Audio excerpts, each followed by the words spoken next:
Es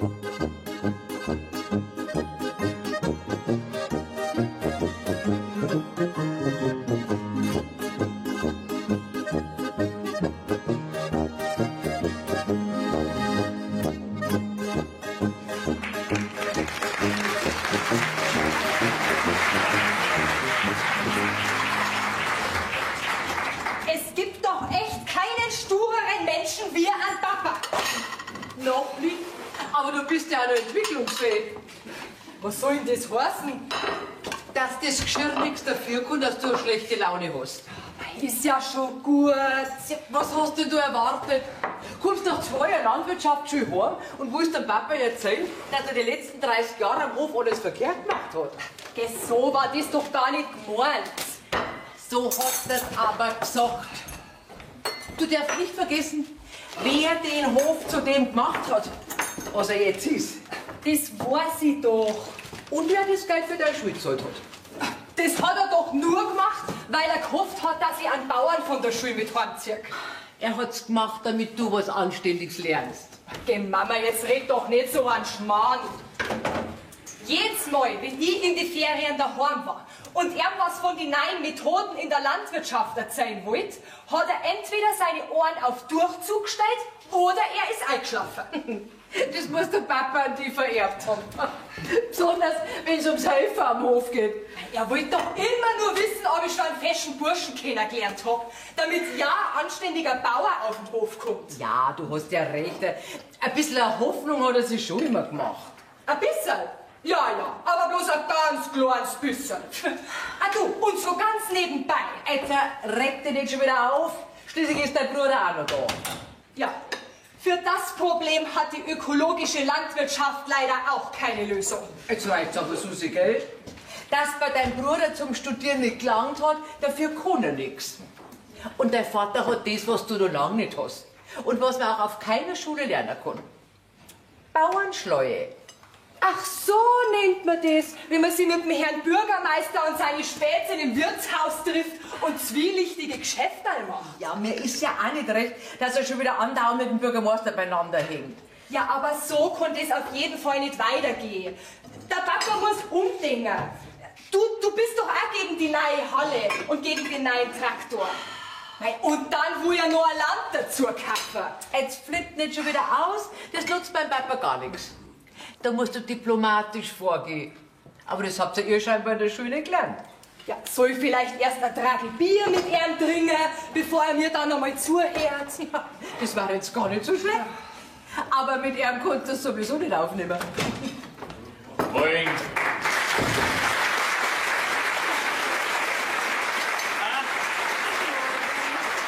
Die Diplombayerin ist auch schon wach. Tja, wer was erreichen will, der muss halt früher aufstehen wie andere. Moment halt. Geht jetzt das schon wieder los? Du, ich stehe mit deinem Bruder seit über einer Stunde an der Baustelle von unserer Halle, gell? Der Backer hat den Erdaushub für die Fundamente schon fast fertig. Hoffentlich hat er ein Dürft nur baggert. Dann kannst du nämlich deine vorsintflutlichen Ideen samt uns am Hof gleich drin bekommen. Du, jetzt sei nicht so frech, gell? Ich hab dich nicht auf die Landwirtschaftsschule geschickt, damit du mir jetzt Vorschriften machst, wie ich meinen Betrieb zum Führen hab. Dann nimm dir ein Beispiel an deinen Bruder. Der meint auch, dass wir exportieren müssen. Expandieren. Hä? Das heißt expandieren. Ist ja wurscht, wie das heißt. Der Betrieb muss expandieren, also größer werden. Ne?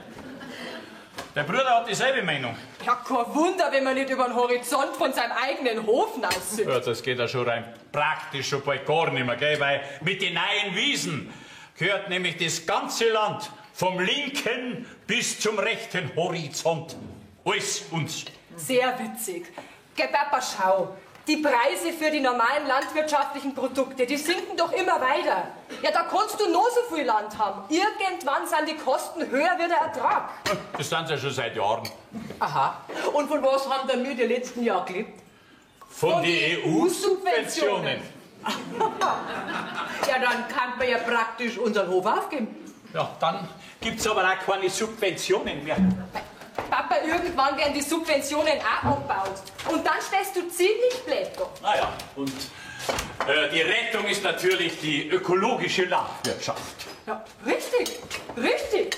Du, mit der Direktvermarktung, da lassen sich die dreifachen Preise erzielen. Na, was soll man denn vielleicht unseren Stall in einen Bioladen umwandeln und da dann die Krautkepfe einzeln verkaufen? Oh, zum Beispiel. Also, ich finde die Idee von der Susi gar nicht so schlecht. Hm? Das machen doch jetzt schon viele Bauern. Ja, jetzt fangst du auch noch. Ich weiß am liebsten, wir werden die ganzen Maschinen einstampfen und dann unseren Ochsen vors Mähwerk spannen. Albert, das war doch viel zu anstrengend für dich. Mach du nur deine Witz und halt zu deiner Tochter. Das war doch auch nur ein Vorschlag. Man könnte zum Beispiel auch aus Raps ein naturbelassenes Rapsöl herstellen. Ach so, ja, da davon habe ich auch schon gehört, das ist gar nicht so schlecht. Ja, das tun wir dann in den neuen Traktor und da sparen wir uns einen Diesel. Na, Papa, ich mein doch das Speiserapsöl. Was? Mit Rapsöl kann man auch kochen. Ja, freilich. Du, Rapsöl, das ist jetzt total im Keller. Ja, wenn wir Rapsöl nicht nur in den Traktor, nicht nur Co, sondern auch in der Küche verwenden, dann bringe ich der Mama jetzt gleich mal 1 Liter Diesel. Dann können wir uns das Sonnenblumenöl sparen. Papa, ich war nicht 2 Jahre lang auf der Landwirtschaftsschule, dass ich mir jetzt deine bläden Witz anhör und auch noch den Untergang von unserem Hof miterleben muss. Untergang von unserem Hof. So ein Schmarrn. Jetzt hört's einmal mit einer blöden Streiterei auf. Sonst wohnt nämlich heute abends eine Person weniger da am Hof. Ja, da, hörst du das? Ich meine nicht deine Tochter, ich meine mich. Ich bin schneller weg, als wir ihr glaubt.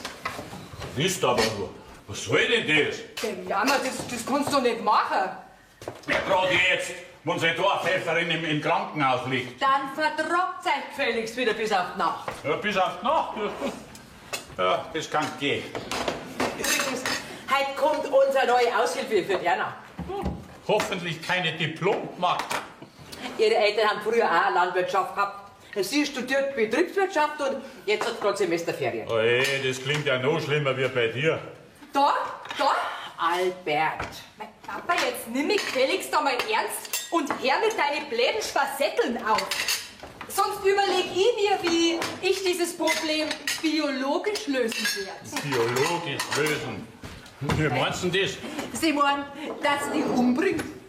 Was? Das Herrschaftszeiten kann sich denn nicht einmal klar und deutlich ausdrücken, damit sie unser einer auch versteht. Was will die? Die Umbringer. Ja, die hat's ja wohl nicht alle. Ja, und dich scheint das überhaupt nicht zu berühren. Warum? Das habe ich alles schon einmal gehört. Von wem denn? Von dir. Aber das ist schon 35 Jahre her. Ah ja, du, das war auch dringend notwendig, sonst hätte dein Vater einen Hof auf Gang gebracht. Ja. Manche Sachen wiederholen sich heute im Leben. Das werden der Walter und der Peter sein. Ach, der Herr Bürgermeister und der Herr Bankdirektor. Was hängt Sie denn schon wieder aus? Geschäfte, meine Liebe, aber davon verstehst du nichts. Ja. Nein, wer kommt denn heute schon aller Herrgottsfrüh? Die 2 Bs. Wer? Der Bürgermeister und der Bankdirektor. Ja. Der Walter und der Peter. Ja, da ist sicher wieder irgendein krummes Ding am Laufen. Am besten, du verschwindest da gleich. Verschwinden? Von wegen. Ich will schon wissen, was da so läuft. Soll das heißen, es gibt Probleme? Es gibt Probleme. Nicht Das ist doch jeder, verdammt einmal. so laut, Mensch. Nicht so laut. Ja, ist schon recht. Was ist? Ist die Luft rein? Du stell dir vor, am Peter haben sie gestern zu mir nichts, dir nichts nach Rosenheim in die Zentrale versetzt. Okay. Ja. Ein Bankdirektor kann man da nicht so einfach versetzen. Langsam. Er ist ja bloß Filialleiter gewesen. Und die Zentrale ist ja jetzt wegen dem Gemeindekredit für einen Sportplatz auf die Schlicht gekommen. Wie soll das heißen, auf die Schlicht kommen? Wir haben doch die Gemeindehalle als Sicherheit. Ja, genau das ist das Problem. Die Halle ist mit dem Geld von der Bank gebaut worden und das ohne Sicherheiten. Na, da haben wir ja einen Sportplatz als Sicherheit. Ein Sportplatz, das ist ein guter Witz, ja. Ein Sportplatz. Der ist ja noch nicht einmal gebaut. Der existiert doch praktisch bloß auf dem Papier da. Okay, so eng darf man das auch wieder nicht sehen. Immerhin gibt's ja schon Pläne. Albert, jetzt denk doch einmal realistisch. So eine verschuldete Halle ist genauso wenig eine Sicherheit, als wie ein noch nicht gebauter Sportplatz. Und auf beides haben wir einen Kredit aufgenommen. Ja, und beide haben wir als Sicherheit angegeben. Ja. Das haben wir da wieder gut hingebracht. Aber die Sache ist jetzt aufgeflogen, da. Ja, aber der Peter hat doch als Bankdirektor, als Filialleiter beide als Sicherheit für den Kredit anerkannt. Aber nicht, weil es aplikatisch in Ordnung ist, sondern weil ja mein Gemeindegärtner seit Jahren sein Rasen mäht und sich um seinen Garten kümmert. Ja, und weil er aus meinem Wald das Brennholz für seinen Kachelofen gekriegt hat. Na, Gott sei Dank. Endlich hast du es begriffen. Ja, da haben wir mein Holz buchstäblich durch den Kamin gejagt. Also, wirst du da noch Witz machen magst, ja. Warum hast du der Sanierung der Gemeindehalle und dem Bau des Sportplatzes zugesagt, wenn es keine Sicherheiten haben? Zugesagt, glaubst denn du, dass wir die sonst noch mal als Bürgermeister gewählt hätten? Ah ja, das waren ja deine Wahlversprechen. Ja. Ja, und warum hab ich dann dich eigentlich bei dieser Sauerei unterstützt? Weil deine Reparaturrechnungen von deinem alten Traktor auf dem Gemeindetraktor geschrieben worden sind. Und somit auch von der Gemeindekasse gezahlt worden sind. Oder hast du es vergessen? Ja, natürlich nicht. Und? Wer ist noch jetzt der neue Filialleiter? Ja, das ist ja eine Frau. Eine Frau? Eine Preisin. Eine Frau? Als Chefin? Unter Preise? Ja, aus Hannover ist, mit einem unaussprechlichen Doppelnamen. Das sind die Schlimmsten. Ja, das kannst du wohl sagen. Eine Studierte ist auch eine Diplom-Betriebswirtin. Oh, das klingt ja noch schlimmer wie eine Diplom-Bayerin. Was meinst du? Nicht so wichtig. Ich hab bloß gemeint, dass da bei mir jetzt auch eine Emanzipationswelle anrollt. Okay. Ja, hat's wenigstens einen Kachelofen in ihrem Haus? Nein, hat sie nicht. So viel habe ich schon rausgebracht. Sie wohnt nämlich in so einer Maisonette-Wohnung in Rosenheim. Ah, nicht, dann fallen also Holzlieferungen als kleine Gefälligkeit weg. Da wird sie auch keinen Garten haben und keine Kartoffeln im Keller lagern. Nein, hat sie nicht. Und sie lebt alleine, braucht also deswegen auch nicht recht viel Gemüse. Oh, ich kann auch halber die Salat- und Kohlrabi-Köpfe liefern. Und statt einer halben Sau Koteletts einzeln portioniert. Zwecklos. Die ernährt sich nur von ökologischen Produkten. Oje. Ja, dann bleibt nur noch das Freibier am Stammtisch. Was? Eine Frau an unserem Stammtisch? Haha, da kann man ja gleich einen Apfelsaft trinken anstatt ein Bier. Du hast auch wieder recht.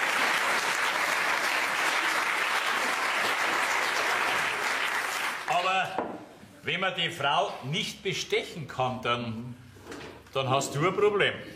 Oh, nicht bloß ich, du schon auch. Warum ich? Ja, du möchtest doch auch einen Kredit für deine neue Lagerhalle und deinen neuen Traktor. Ja, aber ich hab Sicherheiten. Du hast... Das ist ein guter Witz. Du brauchst gar nicht so blöd lachen. Meine Sicherheiten sind 5 Hektar bestes Ackerland. Ja, aber bloß weil es mir im Gemeinderat als Ackerland ausgewiesen haben. Ja. Und den Beschluss habe ich mir für jeden Gemeinderat 5 Ster Brennholz kosten lassen. Ja, schon, aber in Wirklichkeit wächst da nichts als wird dir das Gestrüpp drauf. Und Steiner hat's das was besser als Steinbruch hernehmen kann, als wie als Acker. Okay, das interessiert ja keinen. Und außerdem gehört der Grund nicht einmal dir, sondern deinem Onkel. Ja, das ist ja ganz wurscht, wer die Sicherheit hinterlegt hat. Ja, wenn so eine war. Und wenn dein Onkel das wisse. Ja, und weil mein Onkel das nicht weiß, hat der Peter nochmal 20 Ster Brennholz extra gekriegt. Wir haben's aber nicht mehr mit dem Peter zu tun, sondern mit dieser Frau Musweiler Blankenrath. Ja, aber meine Sicherheiten sind ja schon längst überprüft. Ja, aber dein Kredit ist von der Bank noch nicht unterschrieben. Und die Neue will heute noch herkommen zu dir und möchte sich durch eine Inaugenscheinnahme der örtlichen Verhältnisse von deinen Sicherheiten überzeugen. In Augenscheinnahme? Das klingt ja noch schlimmer wie Ökolandwirtschaft. Was spielt denn die? Das kann ich nicht machen. Ich brauch doch den Kredit. Ja, mei. Ja, der Backer steht ja schon draußen und hebt die Baugruben aus. Ja, das kann leicht sein, dass du da draußen dein eigenes Grab schaufelst. Lass halt für mich dann auch Ecken ausheben, gell, weil mir geht's ja auch nicht besser. Das macht schon rein. Dann lassen wir es einfach nicht rein. Sagen wir ja einfach, dass wir nicht daheim sind. Was soll denn das? Möchtest du deine 5 Hektar bis morgen in Ackerland verwandeln? Na ja, hast recht. Also. Man muss den Tatsachen ins Auge schauen. Ja, lassen wir halt noch ein zweites Diplom ins Haus. Was? Ein zweites Diplom ins Haus. Was redet denn der da? Ja, bitte, kommen Sie doch rein, Frau Musluft, Blankenese.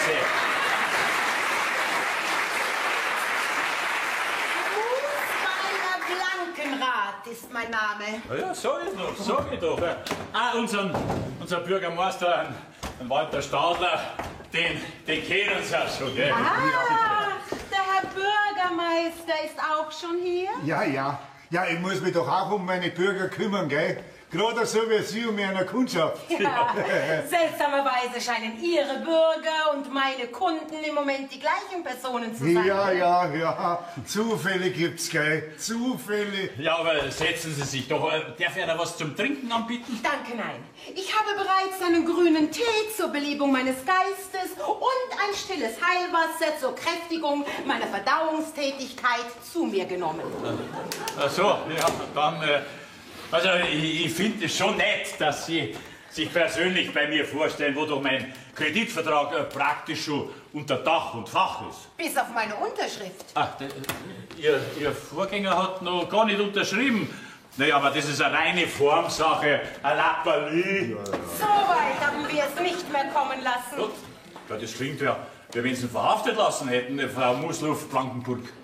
Musweiler Blankenrath. Aber mit der Verhaftung haben Sie nicht so ganz unrecht. Es sind bei meinem Vorgänger gewisse Ungereimtheiten aufgetreten, die gewisse Rückschlüsse auf gewisse Machenschaften hier in diesem Dorf zulassen. Okay, das gibt's doch gar nicht. Dann hättest du das von Peter erwartet. Ja, nie im Leben. Was hat er denn angestellt? Ja. Sie müssen wissen, meine Herren, Personen in seiner, beziehungsweise jetzt meiner Position, werden natürlich intern überprüft. So konnten wir zum Beispiel feststellen, dass Herr Wagner kaum Bargeld von seinem Konto abhob. Ja, also das ist nichts Außergewöhnliches. Ne? Er war immer schon ein sehr sparsamer Mensch, ja. Gell, Albert? Ja, das sehr sparsam. Am Stammtisch hat er nie mehr als ein Bier getrunken. Er hat so wenig Geld abgehoben, dass er eigentlich schon längst hätte verhungert sein müssen. Oh, gleich verhungert. Bei dem seiner Wanken kann ich mir das nicht vorstellen. Bitte? Also auf alle Fälle hat er immer nur Wasser getrunken. Gell, Albert? Ja, nur Wasser gegessen hat er fast nie. Selbst wenn man das Geld in Wasser umrechnet, wäre er irgendwann verdurstet. Leitungswasser, Frau Moosbacher Blankenese. Ach, hören Sie doch auf! Das Holz für seinen Kamin und das Heizöl kommen hier wohl auch aus der Wasserleitung? Aber weiß man's? Halten Sie mich nicht für dümmer, als Sie selber sind, meine Herren. In den letzten Jahren tätigte er nicht eine einzige Überweisung für Heizöl und Holz. Nein, das gibt's doch gar nicht. Offensichtlich hatte er auch nie Reparaturkosten an seinem Auto. Was die auch nicht. Das mei. Wissen Sie,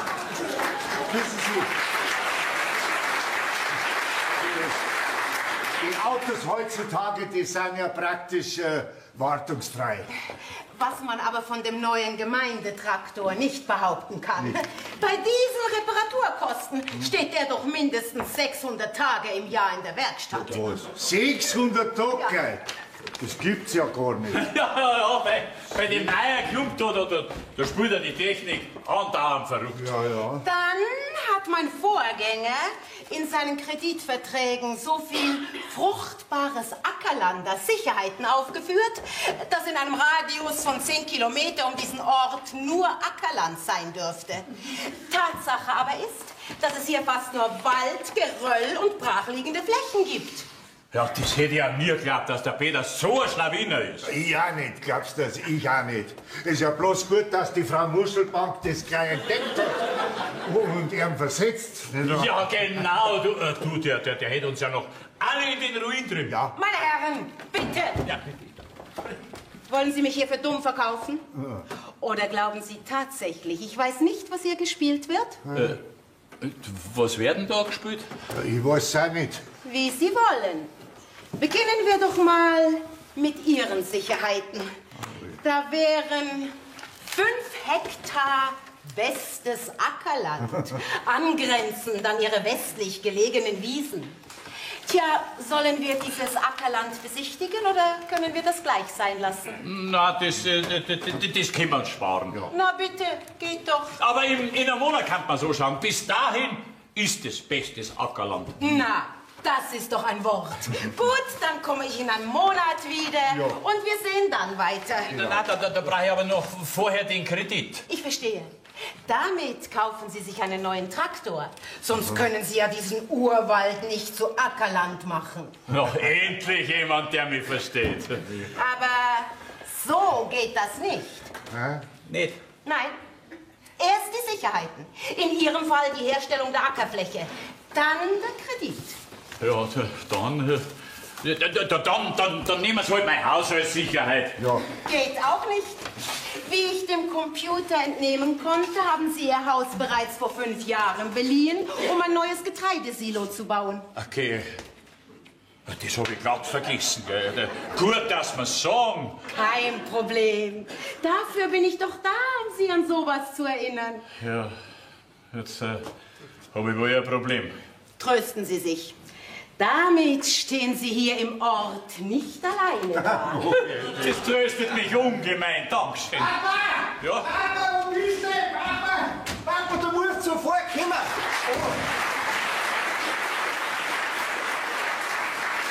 Grüß Gott! Grüß dich, Thomas. Guten Tag. Entschuldige, Papa, ich habe nicht gewusst, dass du einen Besuch hast, aber du musst sofort zur Baugrund kommen. Sollen wir unsere Grabstätte besichtigen? Geh, was redst du denn? Nein, wir sind auf irgendwelche Grundmauern gestoßen. Und jetzt können wir nicht weitermachen.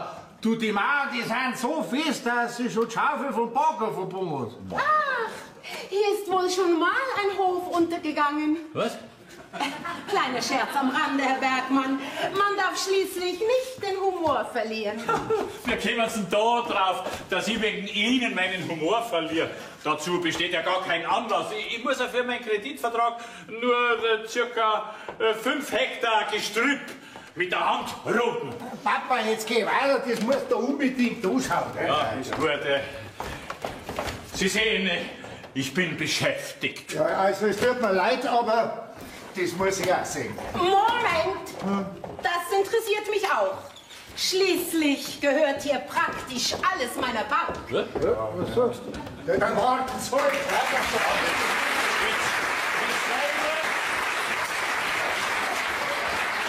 gibt's doch nicht. Also ich hab ja schon immer geahnt, dass der Papa krumme Geschäfte macht. Aber dass er sich so dumm anstellt, also das hätte ich mir nicht vorstellen können. Und das Schlimmste ist ja, dass er praktisch unseren ganzen Hof verpfändet hat. Und er tat immer nur den großen Bauern spielen. Aber wart noch, Papa, du kannst was erleben. Entschuldigung, der wird reinkommen. Freilich, ich weiß nicht. Ja, Sie nicht, aber die da gerade raus sind, die hätten mich fast über den Haufen gerannt. Ach so, die da fangen Sie schon wieder. Sind Sie die Aushilfe? Genau, die bin ich. Marlies Mühlbeck, Susi Bergmann. Jetzt ist noch nicht einmal 10 und die Mannsbrüder sind anscheinend schon wieder besoffen. Mama, was redst du denn da? Ja, wie darfst denn du dazu sagen, wenn 4 Mannsbrüder in der Baugrube im Bad auf die Tür umeinander rutschen? So aufdackelte Trutschen ist auch dabei. Die schreien dann dauernd, alles mein, alles mein. Wer ist das überhaupt? Die kenne ich gar nicht. Aber ich. Und ich glaub, die hat gar nicht so Unrecht. Hab ich da irgendwas verpasst? Was ist denn das? Zeigt da jemand das? Das sind meine Sachen. Und wer sind jetzt dann Sie? Marlies Mühlbeck. Das Arbeitsamt hat mich hergeschickt. Aber ich glaube, ich komme heim wohl ein bisschen ungelegen. Ha? Wir sind schon entschuldigt, aber bei uns geht halt Zeit in der Früh alles drunter und drüber. Sie sind also die neue Aushilfsmagd. Meine Eltern, die benutzen immer nur Begriffe aus der Steinzeit. Meine Mama meint natürlich Landwirtschaftsgehilfe. Wolltest du nicht in den Stall gehen? Ist ja schon gut. Bis später. Also, nochmal herzlich willkommen. Ich bin die Bayerin da am Hof, Christa Bergmann. Und Sie sind? Marlies Mühlbeck. Hoffentlich habe ich einen nicht so verschreckt, dass gleich wieder gehen. Bei uns geht's nicht immer so zu. Nein, halb so schlimm. Ich habe halt bloß Angst, dass ich nicht die Richtige für einer bin. Meine Eltern haben zwar, wie ich klar war, einen Bauernhof gehabt, aber ich habe keine Ahnung von der Bauernarbeit. Ich habe halt am Arbeitsamt nach einem Job für die Semesterferien gefragt und ja, die haben mich dann zu einer geschickt. Das Arbeitsamt hat schon angerufen. Ja, ein paar Millionen Arbeitslose, aber wenn man dann jemanden sucht, der wo hinlangen soll, dann findest du niemand. Aber wir sind dann froh, dass wenigstens Sie gekommen sind. Und ich versprich Ihnen, dass ich mein Möglichstes tun werde. Das hört sich doch schon mal ganz gut an. Komm mit, ich zeige Ihnen ein Zimmer, gell? Dankeschön. Ich will einen Vogel, den Herrschaft einführen. So was gibt's doch nicht. Das darf doch nicht wahr sein. Die ganze Bauturm voller Fundamente und Storner. Habe ich es doch gleich gewusst. Hier wurde schon mal ein Hof begraben. Oh Gott! Ich bin ja ganz schmutzig. Das kommt davon, wenn man auf alle Viere durch den Dreck rutscht. Hätten Sie mir das nicht vorher sagen können? Mein Gott, ich sehe ja zum Fürchten aus. Bestimmt, ja. Liegt aber nicht am Grund. Wie meinst du jetzt das, hä? Nein, ein Baugruben ist halt einmal ein Bad. Bitte? Baugruben ist gut. das kenne ich. Baugruben nicht. Komm, das Bildschirm mit. Das ist schon mehr ein Dings, ein Arche. Ja, Dings, ja. Ja, alte Ausgrabung steht hier. Ja, genau das ist der Punkt.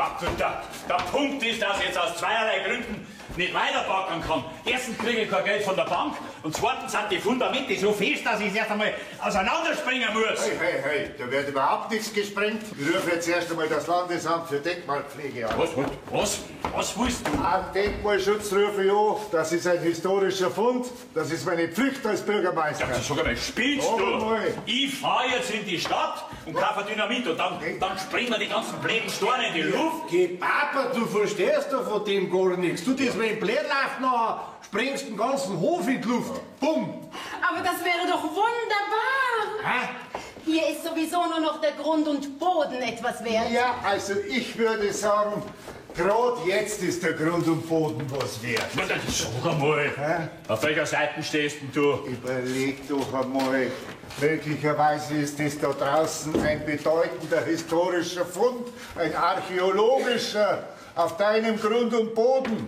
Ja, da wärst vielleicht noch berühmt. So habe ich das noch gar nicht gesehen. Ja, dann wäre Ihr Grund tatsächlich wertvoller. Zumindest theoretisch gesehen. Ja, also, wenn ich mir das so recht überlege, dann darf man ja so einen bedeutsamen Fund nicht zerstören. Schon rein moralisch nicht und aus Denkmalschutzsicht natürlich auch. Natürlich! Mir wäre doch nie in den Sinn gekommen, dass Sie ein Geschäft wittern oder sich persönlich bereichern wollen. Ja, du musst dir ja noch gar nicht vorstellen, was das für dich bedeutet. Du Touristenströme werden zu dir herkommen. Dann verlange ich aber Eintritt. Das ist dein gutes Recht, alter Spätz. Dein gutes Recht. Dann könnte dieses Grundstück eventuell auch noch für einen weiteren Kredit als Sicherheit dienen. Ja, langsam, gell, wenn ich überhaupt so einen Kredit brauche. Das könnten Fundamente einer römischen Villa sein. Ja, du, vielleicht fließt sogar noch römisches Blut in deinen Adern. Besser, hier fließt bald Bares. Ja, vielleicht bin ich der Nachkomme von Julius Caesar oder von Nero. Ja, und ich von Kleopatra. Ja, das kann stimmen, falsche Schlange. Wie meine? Ich suche mir jetzt einen Archäologen. Für dich. Und ich informiere mich sofort über Grundstückspreise bei archäologischen Fundorten. Auf Wiedersehen, Herr Bergmann. Aber erst wieder, wenn da der Rubel rollt. Mein Papa, du, das war was, ha? Wenn die Fundamente wirklich aus der Römerzeit waren, ha? Aha, bestimmt, ja. Ja, vielleicht findet man noch ein paar Sachen von den Römern in unserem Haus. Ja, vielleicht leben wir hier auf einer ganzen römischen Siedlung. Geh, Papa, jetzt davon die Fall wieder. Na, ich, Albert Bergmann, entdecke eine versunkene Stadt. Stellt euch mir die Schlagzeilen in der Presse vor. Papa, jetzt wart halt einmal, bis dieser Arche Dingsbums erst gekommen ist. Ja, du hast recht. Warten wir erst einmal. Mama! Mama! Geh, Mama, komm mal! Es ist was Trauriges passiert. Lass mich raten. Ist die Banktussi in die Baugrube gefallen? Na, die redet gerade für blöd auf den Walter ein. Schade. Was ist denn, Susi? Mama, der Onkel Erwin ist tot. Der Onkel Erwin. Nein. Na ja, dann hat er's überstanden. Was? Der Onkel Erwin? Ja, wenigstens ein Lichtblick. So kehren die 5 Hektar Grund schon einmal uns. Albert, er ist tot. Ja, natürlich. Der Arme, gell? Vor allem du, Arme. Ja, ich weiß doch, wie sehr du am Onkel Erwin gehängt bist. Ja, was man von dir nicht behaupten konnte. Was? Ich hab ihn jetzt ja zur Weihnachtszeit im Altenheim besucht. Ich hab gar nicht gewusst, dass Weihnachten bloß alle 5 Jahre ist. So, das regt keinen Schmarrn. Die 5 Hektar, die kehren jetzt einmal mir. Dir nicht. Hä? Was soll das heißen? Ja, hast du nicht gesagt, dass der Grund wertlos ist? Ja, aber das soll halt doch in der Familie bleiben. Ne? Ja, das meine ich auch. Bleibt er ja vielleicht da. Was ist denn das für ein Brief? Das ist eine Einladung vom Notar zwecks Testamentseröffnung. Notar, Testamente. Zu was braucht denn der Onkel Erwin ein Testament? Außer uns gibt's doch keine Erben. Also ich darf's gut finden, wenn die Susi den Grunderben da. Klar, weil schließlich hat sie sich doch am meisten um einen Onkel Erwin kümmert. Ja, dann, so ist halt Erben. Der ökologische Anbau ist ja auf dem Grund schon ziemlich weit fortgeschritten. Ja, aber du hast ja dann überhaupt keine Sicherheiten mehr für deinen Kredit. Ja, brauche ja nicht, weil ich werde jetzt zum Triumphator. Aber so geh. Zum Nero. Verrückt nur bist ja schon. Ja, und abbrennt auch.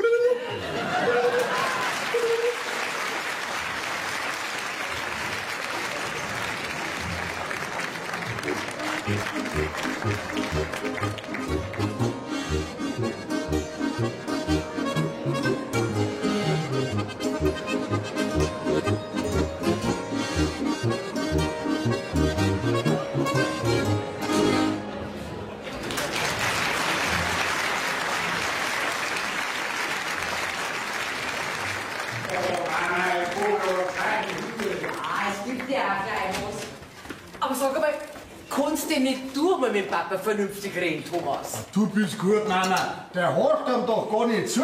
Der glaubt doch inzwischen schon selber, dass er die Reinka, die Wiedergeburt vom Nero ist. So, Suppe ist fertig. Ihr könnt's dann gleich essen. Also, mit Gerda hat uns das Arbeitsamt wirklich einen wahren Glücksfall serviert. So viel einmal was im Gezug. Ach so, ja, freilich, ja, ein wahrer Glücksfall. Ja, die Kühe im Stall sind auch ganz glücklich, seitdem dass sie da sind. Oh mei, so ein schönes Kompliment, das kriegt man selten, gell? Siehst du das, Mama? Du sagst immer, ich kann mit Frauen nicht umgehen.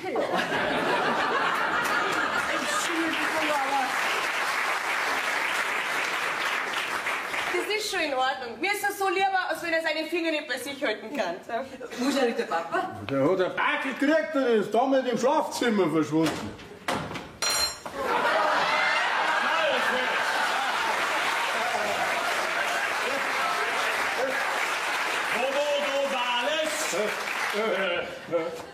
Wie geht's? Ist denn halt schon Fasching? Wada! Retro! Weiche zurück! Fasching, du hast ja überhaupt keine Ahnung. Das ist eine original römische Toga.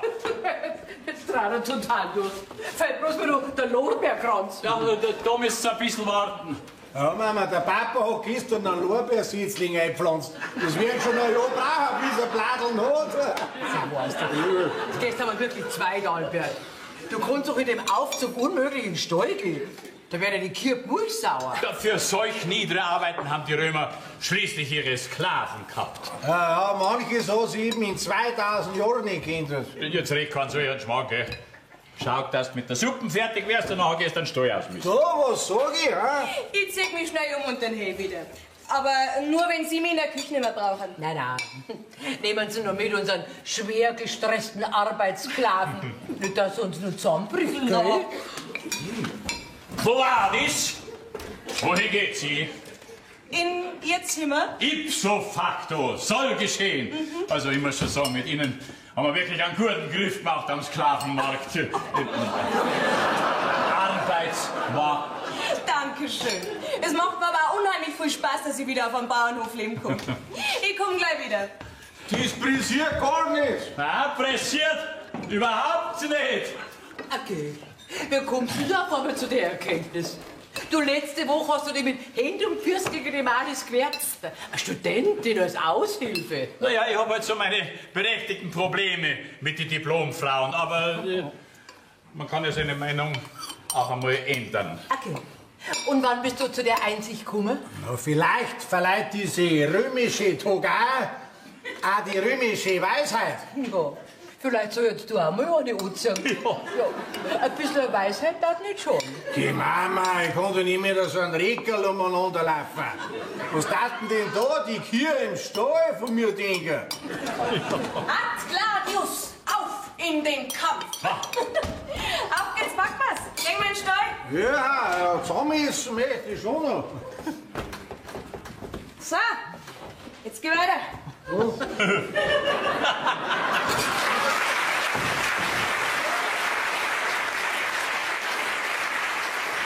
Also ich muss schon sagen, die hat unseren Thomas ganz schön im Griff. Ja.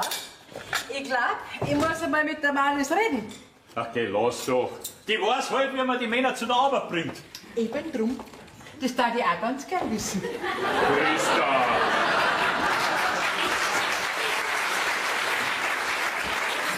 Also ich bin vielleicht schon gespannt, was die Rita zu unseren römischen Fundamente sagt. Du, das ist für die nicht die Rita, das ist immer noch die Frau Steinbeißer, gell? Ja, ist ja schon gut. Wie so eine saubere Person, so einen trockenen Beruf wie Archäologin machen will. Du, dir gibt dann gleich eine saubere Person. Die soll ihre Arbeit machen da und dann wieder verschwinden. Weil sonst hab ich nämlich ein Argumentum baculinum. Was? Ein schlagendes Argument. Nur ein paar Tage wird's schon da bleiben, hat's gesagt, die Rita. Albert? Nein, die Frau Steinbeißer. Ich hab sie heute Abend in den Roten Ochsen eingeladen, die Frau Steinbeißer, zu einem Geschäftsessen. Zum Geschäftsessen? Haben wir Geldscheiße oder was? Na gut. Gut, dann werde ich mich halt in Zukunft mehr um Ihren Assistenten, den Herrn Weiler, den Herbert bemühen. Ja, das macht. Steigen wir doch einen Hut auf. Ich bin begeistert! Ich bin begeistert! Hoffentlich nicht von dem Aufzug von meinem Mann. Ja, was ist denn passiert? Ja, Albert, was sehe ich denn da? Ja, Albert, was sehe ich denn da? Sie sehen ja entzückend aus. Wie ein richtiger römischer Centurius. Gell, Rita, Frau Steinbeißer, die Songs auch, gell? Gell, Rita? Wo sind die wir überhaupt, ha? Sind wir da auf einem Bauernhof oder sind wir da in einer Arena? Kommt jetzt vielleicht die Gladiatorennummer? Das heißt mit einem Kampf bis zum Tod, Blut, Grausamkeiten. Aber Christa, ich führe doch der Rita, ich meine der Frau Steinbeißer, nur meine römische Toga vor. Quasi als Zeichen meiner Verbundenheit zu meinen Urahnen. Gut, dann führe ich mir jetzt gleich meinen Koffer vor, als Zeichen für meinen Auszug. Oh! Ihre Frau scheint nicht gerade begeistert zu sein von ihrer neuen Mode. Naja, sie tut sich also noch ein bisschen schwer mit der römischen Kultur. Ah ja, das wird sie schon noch lernen. Wenn hier erst einmal die ersten Touristen ankommen, kann sie nicht mehr im Arbeitskittel umherlaufen. Naja, das wird schon noch, hofft ich wenigstens. Aber Sie waren doch von ganz was anderem so begeistert. Ach so, ja. Wir haben es mit einer außergewöhnlichen, mir völlig unbekannten Form des Fundaments zu tun. Okay, tatsächlich. Das passt einfach nicht zusammen. Was? Das passt einfach nicht zusammen. Möglicherweise ergeben sich daraus völlig neue wissenschaftliche Erkenntnisse. Wissenschaftliche Erkenntnisse? Okay, wirklich? Ja, also ich habe auch noch nie Steine in so verschiedenen Größen gesehen. Ja, dann war ja der Bau da was ganz Besonderes. Das kann man sagen. Etwas ganz Besonderes. Ja, ich hab's ja schon immer gewusst und auch gefühlt, dass ich auf einem historischen Boden lebe. Ja, ein einmalig historischer Boden. Albert, bei Ihnen kann ich mir durchaus vorstellen, dass Sie ein direkter Nachfahre eines römischen Imperators sind. Was, nicht Cäsar oder Nero? Doch, Cäsar oder Nero. Falls Sie bei Ihren Fossilien suchen, müssen Sie ja schon ein bisschen weiter nach unten rühren.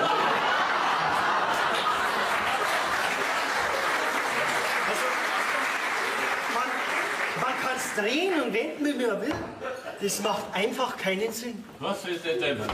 Was hat er denn? Ach, Grabungstechniker. Immer dasselbe mit denen. Wenn Ausgrabungen nicht in ihr Schema passen, zweifeln Sie es an. Ja, das kenne ich. Er glaubt einfach nicht, dass er auch noch etwas Neues entdecken kann. Die Hauptsache ist, Sie verlieren nicht den Durchblick. Es macht einfach alles keinen Sinn. Einmal sind die Außenfundamente ganz breit und dann wieder ganz schmal. Also da steckt überhaupt keine Systematik dahinter. Jetzt glauben Sie es doch. Da steckt eine bisher unentdeckte architektonische Baukunst im Boden. Also, das schaut eher so aus, als ob da jemand vom Bauen keine Ahnung gehabt hätte. Papa, wo bist denn? Papa, du musst sofort zur Baugrund hin. Und das Will, wie schaut's nie aus? Hat sich ein römisches Unwetter angekündigt. Es scheint zwar im Moment die Sonne, aber wenn es hier schon besondere Baustile gibt, warum nicht auch eine besondere Wetterlage? Na, die Nitzen, die ist schon mehr von unten gekommen, also schwupp. Das sag ich doch. Besondere Wetterlage. Wir sollten auf jeden Fall einen Meteorologen zu Rate ziehen. Geschmarrn. Wie der Bagger zum Schaufeln angefangen hat, ist auf einmal nur noch Wasser und Dreck durch die Gegend gespritzt. Ja, riesige braun-schwarz-graue Fontäne ist aus dem Boden geschossen. Schwupp. Ja, ist das wirklich ein Wasser? Ich würde sagen, das ist in erster Linie mein Busen, wo Sie gerade sind. Entschuldigung. Papa, du, irgendwie stinkt das. Das ist nicht abzustreiten. Vielleicht dieses Jahr ölhaltiges Wasser. Öl? Moment. Ja, genau. Öl. Ich werd wahnsinnig. Öl. Ein original römische Ölquelle. Und das muss ich mir anschauen. Moment, ich komme mit. Das Papa, das muss dann nicht.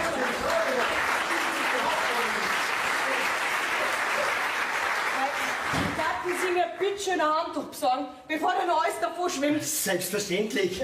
Ich schau mal in der Küche nach. Gibt, ist das eklig. So, ich hoffe, das reicht fürs Erste. No. Moment, dann. Ich gebe dir zur Hand. In Dreck rumbuddeln ist auf Dauer doch etwas langweilig geworden, oder? Das sehen Sie völlig falsch. Freilich. Ihr zwei, ihr seid genauso eine Fata Morgana wie die Verrückten da draußen. Waren Sie in unserem neuen Swimmingpool? Oder waren seine Ausgrabungsversuche bei Erna so schweißtreibend? Jetzt einmal ganz langsam. Der Herr Weiler hat mir nur ein Handtuch zum Abtrocknen aus der Küche gebracht. Das war alles. Ja. Was machen die anderen da draußen? Die spulen im Matsch und mein Papa brüllt andauernd Öl! Eine richtig römische Ölquelle!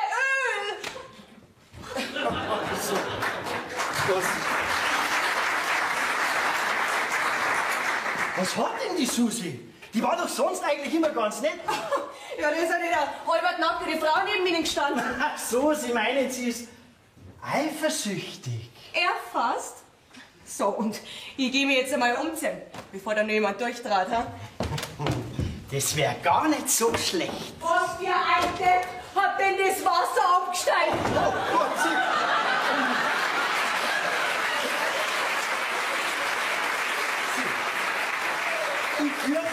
Ich fürchte, das Wasser ist kurzfristig umgeleitet worden. Was sagen Sie da? Ja, wenn mich nicht alles täuscht, hat der Bagger gerade die Wasserleitung gekappt. Das darf doch nicht wahr sein. Ja, Sie findet das auch ganz schrecklich, dass jetzt die ganze Ausgrabungsstätte voller Wasser läuft. Was reden Sie denn so für einen Schmarrn? Das interessiert mich reichlich wenig. Ja, schauen Sie, so bleibt helfen Sie mir lieber. Sonst steht nämlich vor Ihnen eine badende Venus. Ja. Ja, halten Sie das Handtuch, damit ich mich von meinem Turban befreien kann. Selbstverständlich, ja. Christa, eine Quelle! Eine Quelle, eine richtige Quelle! Ja, zwar keine Ölquelle, aber eine original römische Wasserquelle!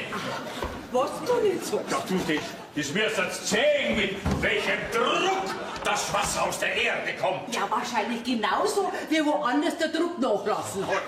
Ein schönes, klares Wasser. Ja, wie es sonst aus der Wasserleitung kommt. Okay, ja, so ein gutes Wasser kommt doch nicht aus der Wasserleitung. Freilich nicht, weil dein Wasser ist ja durch den Bad und die Storner quasi mineralisch angereichert. Okay, das hättest du nicht gedacht, dass wir da einmal ein Wasser finden? Nein, das hätte ich mir wirklich nicht gedacht. Weil sonst hätte ich nämlich mit dem Duschen gewarnt und hätte dann später draußen duscht. Ja, das hättest du mal sollen, dann hätten wir uns einen Haufen Wasser erspart. Müssen, Albert, müssen. Mei, du kannst dir gar nicht vorstellen, wie das sprudelt. Ja, wie aus der schönsten Dusche, gell? Ja, wie aus der schönsten Dusche. Genau, wie aus der schönsten Dusche. Du bringst mir da eine Idee. Nein, nicht schon wieder. Deine bisherigen Ideen, die langen mir vollkommen. Ja, du, wir errichten eine römische Therme mit original römischem Quellwasser oder noch besser mit römischem Heilwasser. Freilich, römisches Heilwasser von den städtischen Wasserwerken. Nein, noch besser, wir errichten unsere eigenen römischen Wasserwerke. Was machen Sie denn da? Ich halte Ihrer Frau nur das Handtuch fest. Was für ein, wir finden eine Wasserquelle und Sie, sind Sie verrückt? Jetzt loslassen, mitkommen. Vieni! Aber flott! Salve! Der Tribun hat gesprochen! Oh, Jesus! Trat er vollkommen durch? Haben Sie sowas schon mal erlebt? Ja, mit der Frau Steinbeißer jeden Tag.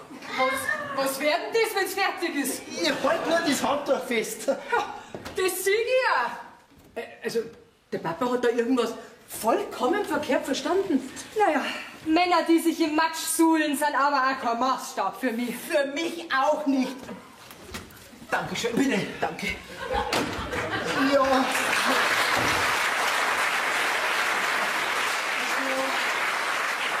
Schauen wir dann besser einmal das Chaos da draußen an. Ja, jetzt können Sie auch beruhigt gehen, gell? Jetzt läuft ja keiner mehr halbnackt rum. Susi, das sehen Sie völlig falsch. Ich wollte schon lange mal mit Ihnen. Herbert, wo stecken Sie denn? Verdammt! Ja, ich komme ja schon. Entschuldigung, vielleicht könnten wir ja später miteinander. Also ich meine... Herbert! Tut mir leid. Da versuche ich jetzt seit 3 Tagen, dass er mich überhaupt einmal wahrnimmt und kaum ist er für ein paar Stunden aus dem Haus, laufen eigene Mama und Putzerer halbnackt vor ihm rum. Ja, was man nicht im Kopf hat, muss man in die Füße haben. Entschuldigung, kann ich Sie einen Moment sprechen? Sie, tut mir leid, aber meine Chefin wartet. Das ist vielleicht wichtig. Hätten Sie heute Abend Zeit für einen gemeinsamen Spaziergang? Entschuldigung, wie war gleich nochmal der Name? Sagen wir doch einfach du zueinander. Wir sind doch momentan beide so eine Art Arbeitssklave. Herbert! Da haben Sie, du, recht. Marlies heißt sie. Der Herbert? Aber nicht, dass du jetzt einen falschen Eindruck von mir kriegst. Ich möchte da bloß was sagen. Ja, was denn? Ich glaube, ich habe eine archäologische Entdeckung gemacht. Oh nein, nicht schon wieder! Nein, nicht da am Hof. Ein bisschen weiter Richtung Wald. Ich war froh, wenn du dir das einmal anschauen willst. Naja, aber das wird mindestens 6, bis ich da fertig bin. Ja, früher kann ich auch nicht weg. Als kleines Dankeschön werde ich der Susi auch einen winzigen Hinweis geben, dass du sie nicht ganz uninteressant findest. Was? Das hast du schon gemerkt? Ja, das war doch unübersehbar. Ja, und du darfst mir tatsächlich helfen. Freilich, wenn du meine Entdeckung anschaust. Ja, freilich. Oh, ist das Hund als sein Frauli wieder davon gelaufen? Herbert, wo bleiben Sie denn? Ja, ich komm ja schon. Also, bis um 6, vor dem Haus. Haben Sie eigentlich nichts zum Tor? Doch, Staubwischen. Also eigentlich wollte er ja das Du anbieten. Ah, aber jetzt haben sie sich's anders überlegt. Ja, ich habe mich heute dann wieder an meine Ausbildung erinnert. Auf der Landwirtschaftsschule lernt man ja schließlich auch den Umgang mit dem Personal. In meinem BWL-Studium habe ich schon eine Semesterarbeit drüber geschrieben. Da heißt es aber Personalwesen und Mitarbeiterführung. Na, dann kennen Sie sich ja aus. Also ich halte jedenfalls nichts davon, ein zu enges Vertrauensverhältnis zu den Angestellten aufzubauen. Gerade wenn's Aushilfen sind. Oder was meinen Sie? Naja, im Prinzip haben Sie recht. Und ganz wichtig, gerade die ungelernten Kräfte muss man ja ganz besonders auf die Finger schauen. Ja, die brauchen klar strukturierte Arbeitsanweisungen, sonst machen sie ja was wollen. Aber da hat aber jemand in der Schule ganz gut aufgepasst, hä? Ja, es ist halt leider auch so, dass niedere Arbeiten körperlich anstrengend sind. Ja, da muss ich Ihnen recht geben. Finden Sie nicht auch, dass der Boden da ziemlich schmutzig ist? Ach, sowas sieht natürlich eine Aushilfe nicht von allein. Ich hab mir gedacht, dass ich erst putze, wenn der Swimmingpool wieder trocken gelegt ist. Ah, wissen Sie was? Ach, dann putzen Sie ihn heute danach noch einmal. Hab schon verstanden. Bin gleich mit Putzzeit wieder zurück. Herrin. Und bitte das ganze Haus vom Keller bis zum Speichern auf. Und eine andere Arbeitskleidung war auch angebracht. Ab sofort tragen Sie ein Schürzen und ein Kopftuch. Dass jeder gleich sieht, wer hier die niederen Arbeiten verrichtet. Und ich hab mir gedacht, die Sklaverei ist schon längst abgeschaffen. Ist er. Noch. Aber warten Sie ab, was passiert, wenn mein Papa erfährt, dass die Römer immer mehrere Sklaven im Haus gehabt haben. Bis das soweit ist, da ist meine Zeit da am Hof schon längst abgelaufen. Kein Problem. Dann kommen Sie halt nächstes Jahr noch einmal und ich besorge Ihnen bis dahin einen schicken Eisenring für den Hals. Nächstes Jahr hab ich mein Diplom und ich habe schon eine Stellung in einer Wirtschaftsberatungsgesellschaft in Aussicht. Wenn ich die noch einmal allein mit dem Herbert sieg, dann schrubbt die den Fußboden mit dem Zahnbürstel. Da bist du ja endlich. Was warst denn so lang? Das dauert heute beim Notar. Ah, gut, dass ihr nicht zwei da seid. Dann brauche ich wenigstens nicht zweimal sagen. Wo ist denn der Thomas? Auf dem Feld, warum? Wenigstens einer, der arbeitet. Das kann ich ja nicht alle Schlammbäder nehmen. Ja, ist ja schon gut, jetzt gib mir Ruhe. Ich habe eine schlechte Nachricht. Nein, du, deine guten Nachrichten reichen mir vollkommen. Also, wir haben keine römische Wasserquelle gefunden, sondern unsere Wasserleitung aufgerissen. Was du nicht sagst? Bist jetzt du da auch schon drauf gekommen? Ja, ich wollte mir die Hände waschen und da ist dann kein Wasser gekommen. Da habe ich mir gleich schon sowas gedacht. Der Herbert, der Ritter, der Frau Steinbeißer, ihr Assistent, der hat die Leitung schon freilegen lassen. Die Wasserwerke sind auch verständigt und in einer Stunde können sie den Schaden beheben. Und dann können wir weitermachen. Sag mal, hast du da ein Gewand drin? Oh, geht's jetzt wieder aufwärts bei dir? Hast jetzt endlich wieder einen lichten Moment? Ja, das finde ich ja gut, dass du dein Gewand aussortierst. Das wirst du mir bald nicht mehr brauchen. Ich hab nämlich bei der Rita, bei der Frau Steinbeißer, einen Katalog mit römischen Gewändern bestellt. Das mit dem Lichtmoment, das nehme ich sofort wieder zurück. Wie meinst du denn das? So wie ich es gesagt habe. Ja, aber die... Ach, ist auch egal.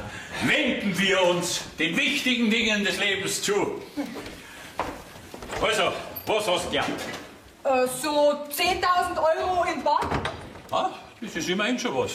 Und dann noch die Hälfte von denen 5 Hektar Gestrüpp. Ah, diese Sträucherallee. Wieso nur die Hälfte? Ja, die andere hat meine Großcousine geerbt. Großcousine? Was denn für eine Großcousine? Ja, der Onkel war wohl mal verheiratet. Okay, das ist ja schon 50 Jahre her und nach einem Jahr haben sie sich ja wieder scheiden lassen. Das gilt doch gar nicht mehr. Doch, der hat wohl eine Tochter aus München. Ach so, und die hat geerbt? Na, die hat wiederum eine Tochter in meinem Alter und die hat geerbt. Ach so, ein Sachen, das habe ich ihm gar nicht zutraut. Ja, aber der Onkel Erwin, der war ja nie ganz normal. Ja, das muss eine Familienkrankheit sein. Genau, Alice, du brauchst doch da nicht putzen. Bis die Wasserleitung repariert ist, tragen doch die Sauber noch 1000-mal einen Drehkreis. Stellen Sie es da hinten hin und tragen Sie lieber einen Koffer ins Auto. Ja, erst mal dann. Ja, aber warum bringst du die Sachen im Koffer weg? Da hättest du doch eine Tüten auch da. Papa, ich glaube, du siehst da was falsch. Mama zieht aus. Ach so, Mama zieht aus. Das ist doch nicht dein Ernst. Du kannst mich doch jetzt nicht im Stich lassen. Ich hab mit deinen Schmarrn schon viel zu lange angehört. Also, vierte Susi.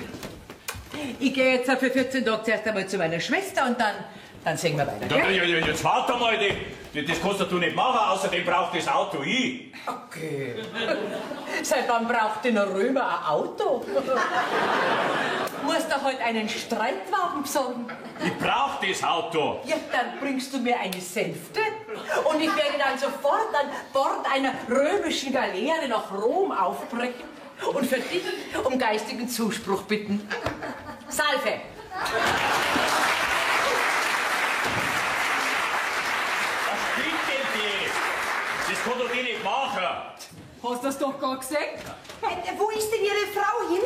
Ja, die ist gleich wieder zurück, die bringt nur ihre alten Sachen weg. Gibt es hier im Haus irgendeine Pumpe, wo wir das Wasser aus der Ausgrabungsstelle herauspumpen? Ich habe leider keine Tauchausrüstung dabei. Ich glaube, im Keller ist eine. Sollen wir nachschauen? Bemühen Sie sich nicht. Ich finde sie schon. Ich kenne mich ja mittlerweile hier schon bestens aus. Was soll denn das? Susi, sag halt du auch mal was. Ja, sie hat mich verlassen. Papa, jetzt flippt doch nicht aus. Mama ist doch nicht wirklich ausgezogen. Sie besucht doch nur ihre Schwester. Weil in dem Chaos da hält es ja wirklich kaum aus. Jetzt las ihr einmal 14 Tage lang die Ruhe und dann schaut die Welt schon wieder ganz anders aus. Naja, ein bisschen an Urlaub hat sie sich ja verdient. Sag mal, seit wann trinkst denn du ein Bier? Ich hab gemeint, Alkohol ist das reinste Gift. Zu den wichtigsten Eigenschaften eines Menschen soll es auch gehören, dass man sich ändern kann. Ja, diese Änderung ist eine der wenigen, die mir gut gefällt an dir. Prost. Aber in Maßen. Da, diese angebliche Großcousine. Nein, nicht angeblich. Die ist schon amtlich. Also diese amtliche Großcousine hat die Hälfte von dem Gestrüpp geerbt. Genau. Mir bleibt da nichts erspart. Ich hab gemeint, das war nur nutzloser Grund. Na ja, aber der sollte halt doch im Familienbesitz bleiben. Weil der bleibt doch in der Familie. Na ja, das ist schon eine ziemlich weitschichtige Verwandtschaft. Der so wertlose Grund ist übrigens mit einer Grundschuld belastet. Okay. Papa, ich kann mir schon denken, wie das gelaufen ist. Zuerst einmal haben deine Spätzchen vom Gemeinderat den Grund zum Bauland gemacht. Gegen eine gewisse Entschädigung, versteht sich. Warum hätte ich das tun sollen? Weil man auf einen wertlosen Grund keinen Kredit kriegt. Auf ein Bauland aber schon. Und dann hast du das Bauland als Sicherheit für den Kredit für deine neue Halle hinterlegt. Wie kommst du denn darauf? Außerdem geht das gar nicht. Der Grund hat ja am Onkel gehört. Stimmt. Und gegen ein paar Steher Brennholz haben der Herr Bankdirektor und ein paar andere großzügig darüber hinweggesehen. Wenn es nur ein Brennholz gewesen war.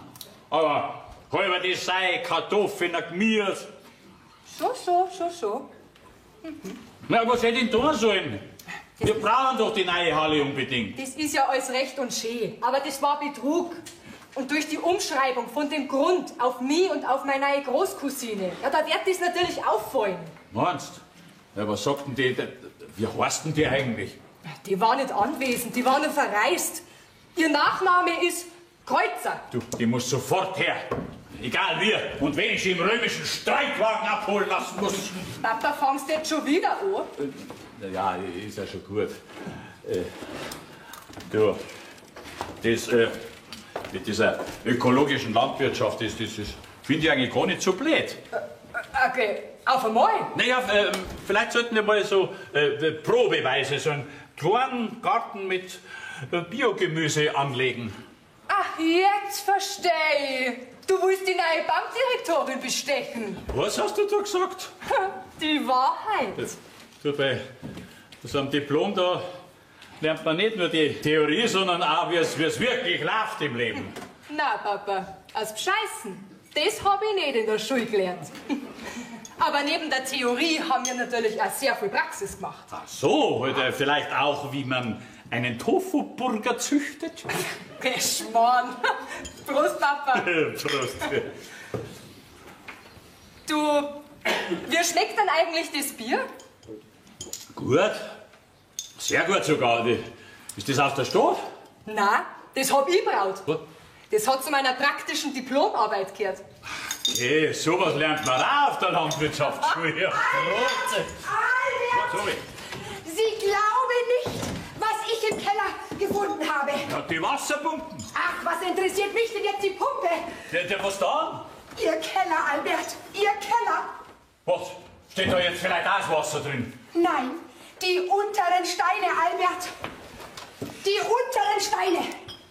Ja, das sind die Steine vom alten Haus. Das Haus da ist auf die alten Grundmauer von dem Haus da draufgebaut worden. Es sind die gleichen Steinformationen wie die draußen, Albert. Die gleichen. Na und? Ja und, ja und. Ihr Haus steht möglicherweise auf den Fundamenten einer alten Villa. Vielleicht einer römischen Villa. Zumindest auf etwas Römischen. Vielleicht auf einem römischen Palast. Durchaus möglich. Durchaus möglich. Wir müssen die Steine jedenfalls sofort freilegen. Ja, das müssen wir. Ja. Aber das Haus steht ja drauf. Ja, das reißen wir ab. Was? Ach, was bedeutet schon eine Hütte wie diese gegenüber einem römischen Palast? Ich sage sofort dem Baggerfahrer Bescheid, dass es hier noch eine Menge Arbeit gibt. Ja, die braucht dringend noch eine Abkühlung, sonst trat uns die noch mehr durch.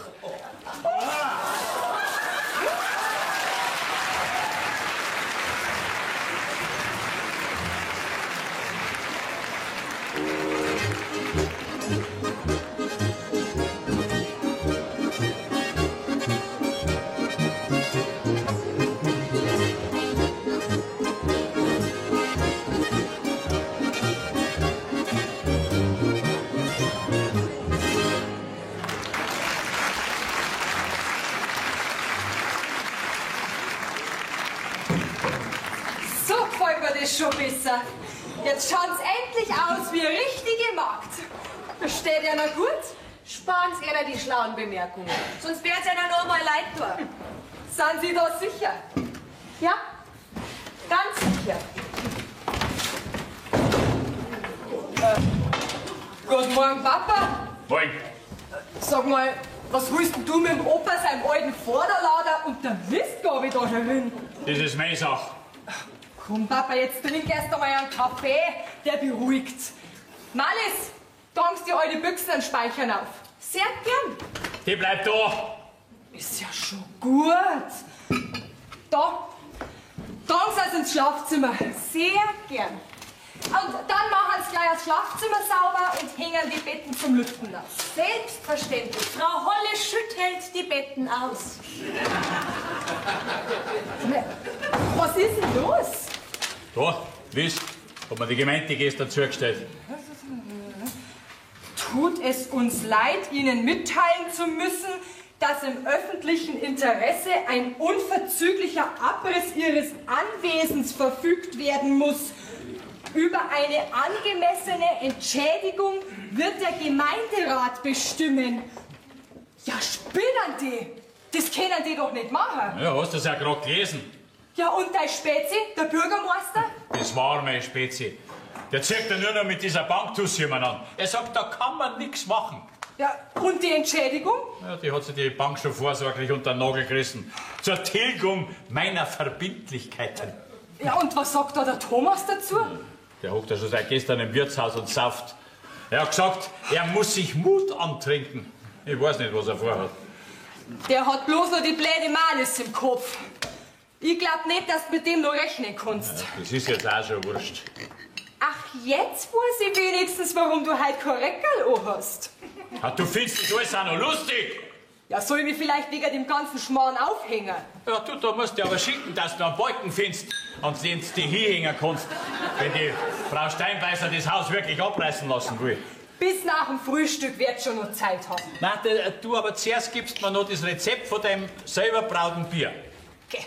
Eine Braumeisterin übergibt doch ihre Geheimnisse höchstens an ihre Nachfahren. Aber doch nicht an ihre Vorfahren.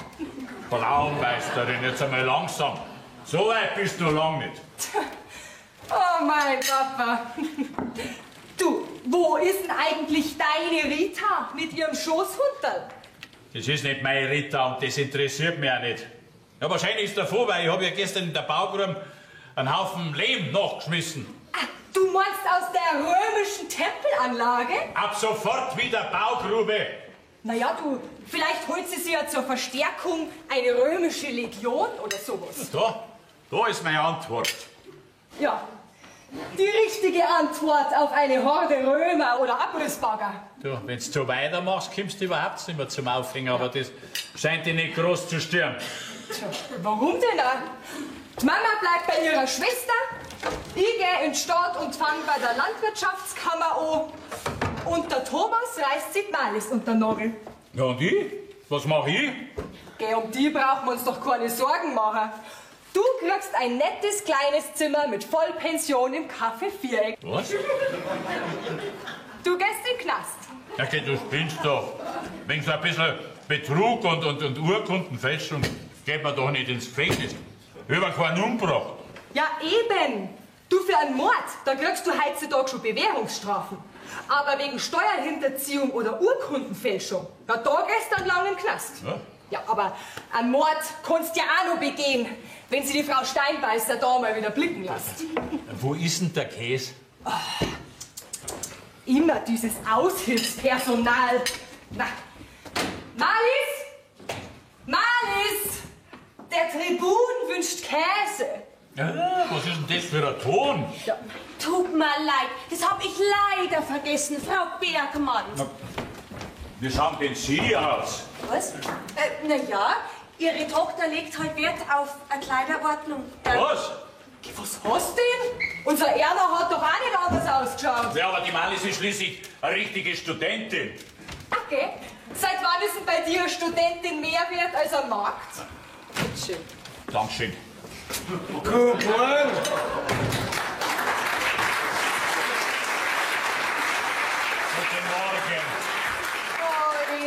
Auge, Thomas. Der Morgen scheint für dich aber nicht besonders gut zum sein, ha? Ui, haha.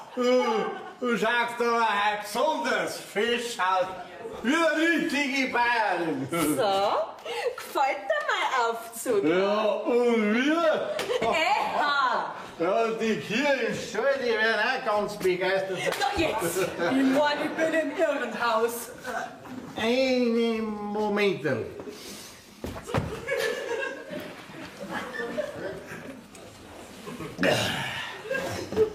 Malis, willst du mich heiraten?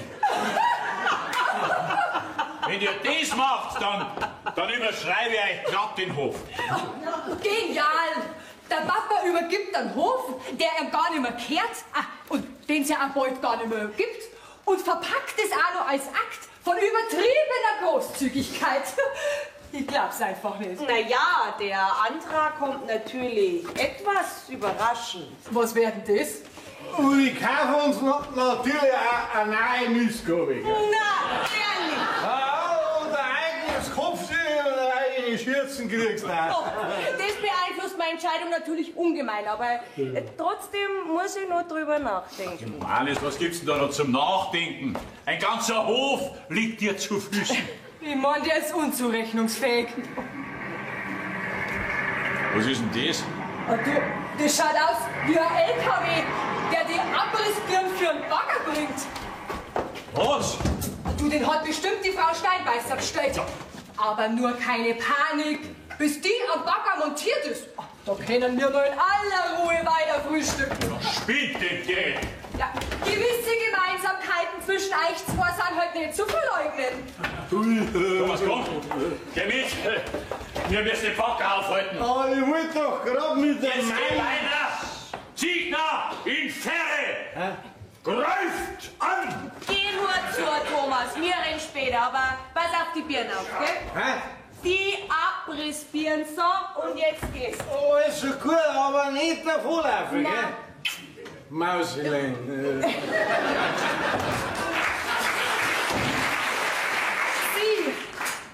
Sie sind mir ja eine ganz durchtriebene. Erst die halbe Nacht mit dem Herbert im Unterholz verbringen. Sie haben uns also nachspioniert. Und dann mein Bruder auch noch schöne Augen machen. Aber das werde ich da schon austreiben, du meinst Holzhüter. Ernst, da liegen ein paar Missverständnisse vor. Okay, Missverständnisse. Wo denn? Oh, erstens, will ich ihren Bruder gar nicht heiraten. Er war bloß die ganze Zeit so nett zu mir, da habe ich nicht gleich Nase können. Es hat Zeiten gegeben, da haben junge Frauen Urgroßväter am Sterbebett geheiratet. Nur, dass sie sich den Hof unter den Nagel reißen können. Und zweitens, vom Herbert will ich auch nichts. Er ist zwar ein netter Kerl, aber überhaupt nicht mein Typ. Wo ist die Missgabe? Für was brauchst du die? Ja, zuerst einmal für einen Baggerfahrer. Mir hat's gerade mein Vorderlader zu rüsten. Tut's wohl, Papa! Der Baggerfahrer, der kann doch nichts dafür! Bestimmt wohl ja nur ein bisschen kitzeln, so wie sie mich vorhin. Keine Angst. Im Moment läuft er schneller wie der Karl Lewis zu seinen besten Zeiten. Ja, Gott sei Dank. Mei, wenn nur die Frau Steinbeißer und der Herbert endlich kommen daten. Was? Die sind doch für alles verantwortlich. Das ist der Stand von gestern. Moment einmal, hab ich da irgendwas verpasst? Ja, das haben's. Aber sollten wir jetzt nicht zuerst einmal ihren Vater von einer großen Dummheit bewahren? Malis! Oh, ist der Edefix sein Fraule wieder davon gelaufen? Mei, jetzt lassen's halt die Witze. Er will ja doch bloß helfen. Ja. Und? Hast recht gehabt? Ja, habe ich. Die Frau Steinbeiß ist der gleichen Meinung. Sie werden auch gleich kommen. Hilfe, helft mir, der Papa flippt völlig aus. Herbert, das hast du gut gemacht. Ja, was ist denn da los? Das hast du ganz gut gemacht. Hey, Ja, anscheinend hat die Malis deinen Heiratsantrag doch nicht so ernst genommen. lass doch nicht gleich deine Ausgrabungspraxen von einer Frau. Was ist denn da los?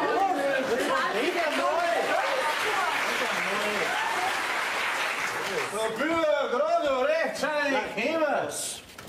Malis, wenn ich das gewusst hätte, dass dich das so hernimmt, dann hätte ich dich natürlich erst nach der Hochzeit gefragt, ob du mich heiraten willst.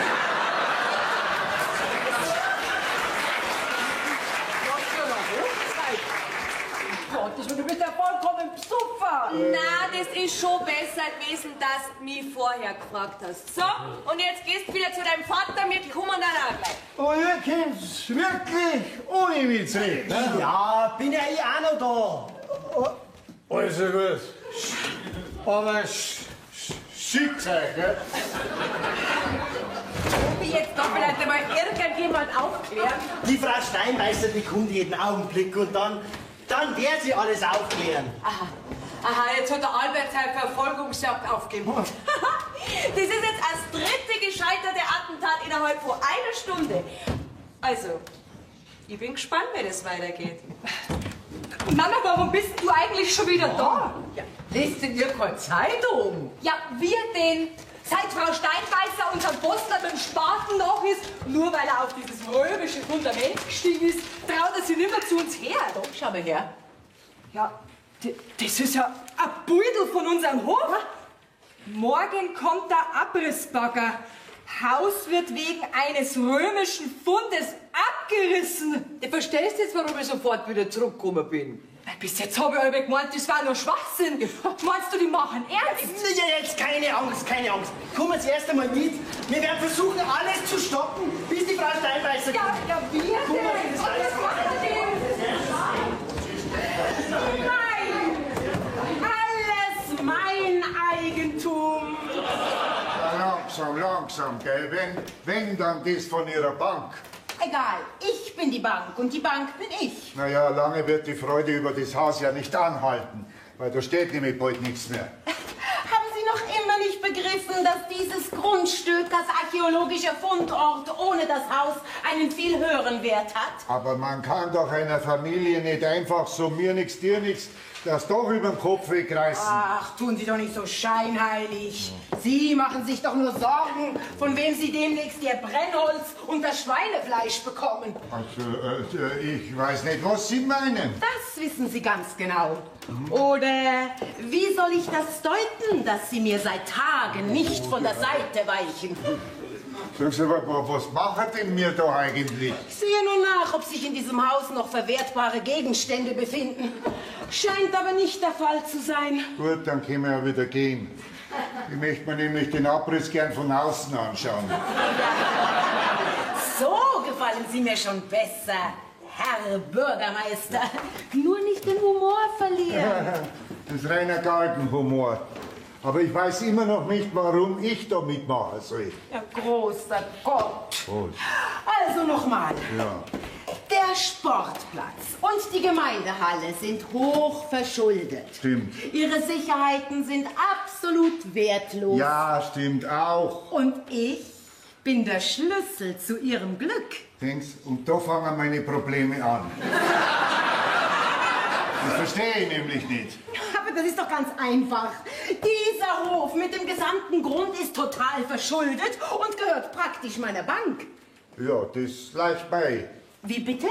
Das leuchtet mir ein. Seltsame Sprache. Also, die Bank wird den ganzen Hof samt dem größten Teil des Grundes für den symbolischen Wert von €1 an die Gemeinde übergeben. Somit besitzt die eine antike Ausgrabungsstätte. Zu der Übergabe laden wir natürlich Presse und Fernsehen ein, um die Großzügigkeit der Bank ins rechte Licht zu rücken. Sie werden mir doch nicht erzählen, dass die Bank das als reine Großzügigkeit macht. Mensch, Herr Bürgermeister, Ihnen kann man aber auch gar nichts verheimlichen. Ja, darum bin ich ja auch Bürgermeister geworden, nicht wahr? Zunächst einmal dient diese Fundstelle als Sicherheit für Sportplatz und Gemeindehalle. Das beruhigt mich schon mal ungemein. Und dann wird die Bank nicht den gesamten Grund an die Gemeinde übergeben. Nicht? Nein. Die 5 Hektar hinter dem Bahndamm bleiben in dem Besitz der Bank und werden von Ihnen im nächsten Jahr zu Bauland erklärt. Dadurch steigert sich der Wert um mindestens das 200-fache. 200-fach? Ja, aber das geht ja nicht. Schauen Sie, der Grund ist ja viel zu weit weg vom Ort. Sonst hätte man das doch schon lang selber gemacht. Für ein Neubaugebiet schon. Für ein Feriendorf nicht. Ein Feriendorf? Ja, warum denn nicht? Der Tourismus steckt hier noch in den Kinderschuhen. Aber mit einer antiken Ausgrabungsstätte lässt sich dieser Ort touristisch gesehen doch ganz anders vermarkten. Ja, stimmt ja. Dass ich da nicht schon lange selber dahinter gekommen bin. Ein Feriendorf, ja. Ja, und wer tät das dann bauen? Keine Sorge. Ich werde schon einen privaten Investor finden. Ja, der dann den noch wertlosen Grund als Bauland von der Bank kaufen würde. Ganz genau. Und das ist viel mehr, als Herr Bergmann bei uns Schulden hat. Und ich stehe dann in den Annalen von unserem Dorf als erfolgreichster Bürgermeister. Ja, aber Moment einmal, was wird denn dann mit dem Albert und seiner Familie geschehen?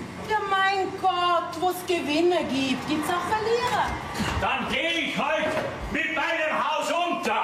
Ave, Imperator. Walter, mein Freund, ich hab gewusst, dass du zu mir kommst und mir beistehst. Du bist ein wahrer Freund. Ja, bin ich. Dabei konnte ich doch in deiner schwersten Stunde nicht allein lassen, nicht wahr? Was hast du mit dir gemacht? Der Bagger war stärker. Der Kampf ist verloren. Meine Legionen haben mich verlassen. Ja, wir müssen jetzt den Tatsachen ins Auge sehen. Oh, Walter, ich bin stolz, so einen Freund wie dich zu haben, der mir in so einer schweren Stunde immer zu mir hält. Ist doch selbstverständlich. Aber kann man nicht den Standort wechseln? Ja, du hast recht. Gehen wir ans Fenster und schauen wir die Abrissglocke direkt in ihr schwarzes Gesicht. Welch ein Künstler ging an mir zugrunde. Ich hab eher gemeint da draußen. Ja, oder besser noch, wir gehen in die Keller und lassen uns bei den Fundamenten unserer Vorfahren von den Trümmern des Hauses begraben. Gehst her, ja, gehst dabei voraus, ich hol uns ein Bier aus dem Kühl. Nein, ich glaub, dazu ist jetzt keine Zeit mehr. Was ist jetzt? Stille. Sind wir schon tot? Ich glaub nicht. Ja, was ist denn jetzt los? Warum hält diese Frau Steinbeißer den Bagger an? Wer sind die? Ganz ruhig, Albert, ganz ruhig. Die Banktussi mit ihrem Diplom. Ja. Na, warte, der wird dir helfen. Die hat uns schließlich die ganze Sache eingebracht. Beruhig dich, Alt. Albert, ich habe Sie gerettet. Ja, Sie sind mir jetzt aber ein bisschen böse, wenn ihr an das nicht glaubt und jetzt sofort mit Ihnen abrechnen. Ihr holt erst einmal zu. Sie glauben nicht, was ich gefunden habe. Ja, nicht schon wieder eine römische Ausgrabungsstätte. Sie haben es erraten. Ah, wo denn jetzt schon wieder? Im Kuhstall. Nein, in Ihrem Gestrüpp da draußen, am Waldrand. Ja, da tu mal die Gabe her. Sonst verletzt dich noch. Ja, was jetzt diesen Urwald auch noch roden lassen? Natürlich. Sie haben doch wohl nichts dagegen, oder? Die Frage, die stellt sich für meinen Papa nicht. Das Gelände gehört mir und meiner Großcousine. Ach ja, naja, Sie stehen der römischen Kultur sicher auch so aufgeschlossen gegenüber wie Ihr Vater. Nehmen Sie es mal bitte schön nicht übel, aber im Moment interessiert mich das Haus da mehr. Nun, ja, also auf den Abriss können wir verzichten. Ja, ebenso können Sie Ihre Halle weiterbauen. Moment mal, ich höre wohl nicht recht. Und woher kommt jetzt der plötzliche Sinneswandel? Ja, also nun ja. Das erklärt Ihnen der liebe Herbert. Also, die römische Villa hat sich nicht hier befunden, sondern in dem Gebiet, wo das Gestrüpp wächst. Ja. Ja, und ist gar ein Keller und in der Baugrube? Man kann davon ausgehen, dass die Steine von der Villa stammen und von dort hierher gebracht wurden. Hier oder draußen in der Baugrube stand nie eine römische Villa. Ja, es war im Mittelalter und bis vor 100 Jahren durchaus üblich, alte römische Bauten quasi als Steinbruch zu benutzen. Moment einmal, wollen Sie damit sagen, dass unsere Vorfahren mit den Steinen der Villa unseren Keller bauten? Ja, ganz genau. Und draußen einen Stall, auf den Sie bei den Baggerarbeiten gestoßen sind. Na ja, dann muss ja unser Haus gar nicht abgerissen werden. Ja, natürlich nicht. Hier sind doch nur ein paar alte Steine zu erwarten. Aber keine Wertgegenstände wie Krüge und Münzen. Das heißt, wie sei es, auf dem Grund meiner Vorfahren ist eine römische Villa gestanden. Jetzt zückt er dann gleich wieder sein Rockerlo. Und das haben alles Sie rausgefunden. Ja, nicht ganz. Also, die Malis hat die Entdeckung gemacht. Und ich bin der Sache nachgegangen. Versteh schon. Wie ihr der Sache auf den Grund gegangen seid dann auch gleich auf die Grundmauern von dieser römischen Villa gestoßen. Mein Gott, nein, das ist doch jetzt völlig wurscht. Mich darf jetzt bloß interessieren, was zum Kuckuck jetzt da passiert soll. Ich hätte da eine Idee. Da hätten wir alle was davon. Ja, da bin ich aber gespannt. Ja, also Moment, die Frau Mutzlinger Kampenwand. Musweiler Blankenrad. Ja, ist ja wurscht. Die hat auf alle Fälle vorhin eine prima Idee gehabt. Oh ja, das hatte ich. Allerdings müssen wir den Plan jetzt leicht abändern. Zuerst einmal wird der Herr Bürgermeister den Grund hinter dem Bahndamm zu Bauland erklären. Und ich besorge einen privaten Investor, der ihn kauft und darauf ein Feriendorf baut. Ja, dann wären ja meine Schulden mit einem Schlag mehr als getilgt. Ja, genau. Und als Gegenleistung schenkst du der Gemeinde deine 5 Hektar Gestrüpp da draußen mit den römischen Ausgrabungen. Nicht? Und wir bauen dann einen archäologischen Park drauf. Ja, ich soll dir so einfach das Erbe von meinen Vorfahren überlassen. Auch Nero war für seine Großzügigkeit bekannt. Die Sache hat leider nur einen Haken. Der Grund kehrt mein Papa gar nicht, sondern mir und das auch nur zur Hälfte. Ja, du, wir müssen schleunigst die Frau Kreuzer auftreiben. Nicht nötig. Die ist schon da. Ja, was? Sie heißt doch Mühlbeck. Mühlbeck ist der Mädchenname von meiner Mutter. In Wirklichkeit heißt sie Kreuzer. Ja, das gibt's ja nicht. Du bist meine Großcousine. Dann sind Sie, meine kleine Großnichte. Ja, entschuldige bitte, warum hast du das nicht gleich gesagt? Dann hätte ich doch... Das ist schon in Ordnung. Ich bin ja nicht ganz unschuldig an der ganzen Sache. Der Onkel hat mir vor die Ausgrabungen verzeiht. Ich habe ja gar nicht gewusst, um was das eigentlich geht. Und vor euch, da habe ich ja auch nichts gewusst. Ja, wir haben ja von dir nichts gewusst. Und wie ich mich dann erkundigt habe, bin ich auf das Stellenangebot gestoßen. Naja, und weil ich gerade Semesterferien habe, da habe ich mir gedacht, das war doch eine gute Gelegenheit, um euch kennenzulernen. Und nicht nur uns, sondern andere auch gleich. Geschmarrn, ihr habt doch am Herbert nur die römischen Fundamente gezeigt. Das ist wahr. Susi, ich hab doch von Anfang an nur Augen für dich gehabt. Das wirst du in nächster Zeit aber erst einmal beweisen müssen. Kann er, aber erst nach 18 Uhr. Wir haben noch viel zu tun. Kommen Sie, Herbert, auf ins Gestrüpp. Rein dienstlich. Wir graben aus und baggern nicht an. Herbert! Oh, tut mir leid, die Pflicht ruft. Heute Abend um 6 Uhr, ja? Also gut, reden wir heute Abend noch mal drüber. Ja. Also wenn der bei mir auch so folgt wie bei der Frau Steinwasser, dann hat er gute Chancen. Also, das ist ja alles schön und gut, aber, Herr Bürgermeister, für meine Bank bleibt ja jetzt überhaupt nichts mehr übrig. Aber Frau Zuffenweiler... Musweiler! Wie heißt es denn mit dem Vornamen? Claudine Ottil. Claudine. Also Frau Musweiler Blankenrath. Na also, geht's doch. Ja, schauen Sie, der Herr Bergmann täte ja seine Kredite dann alle zurückzahlen, nicht wahr? Und schließlich hätten Sie die Chance, dass Ihre Bank wiederum die Kredite für das Feriendorf abwickeln kann. Da könnte ich dafür sorgen. Ja, wenn Sie sich dafür einsetzen würden. Sie wissen ja, eine Hand wäscht die andere. Ja. Moment einmal. Ihr wisst ja gar nicht, ob ihr unseren Grund überhaupt kriegt. Also, ich hab kein Interesse an alte Steine und wegen dem Grund, da werden wir uns schon einigen. Also gut, dann war da nur mein Anteil. Frau Musweiler-Blankenrath, Sie ernähren sich doch vorwiegend von biologischen Produkten. Ausschließlich, ja. Aber was hat das damit zu tun? Mein Papa und ich, wir werden den Hof in Zukunft gemeinsam führen. Gell, Papa? Was? Es gibt da schon einen Ruck. Wir werden eine große Auswahl an Obst, Gemüse und Fleisch anbieten. Ja, das klingt ja sehr interessant, Und aber... Sie gehören zu unseren bevorzugten Kunden und können besonders preisgünstig einkaufen. Habe ich nicht recht, Papa? Ja, natürlich hast du recht. Das ist selbstverständlich, Frau Musburger-Schwerenrath.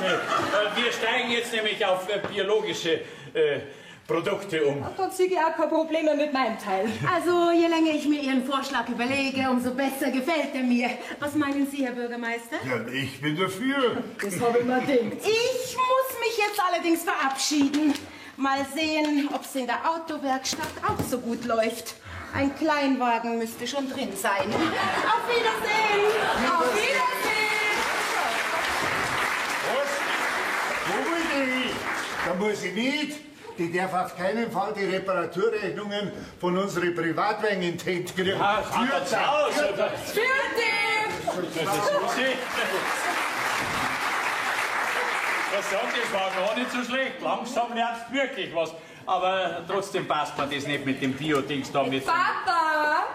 Ja, ich bin ja schon stark. Ja. Ich füge mich. Ja. Wo ist denn überhaupt der Thomas?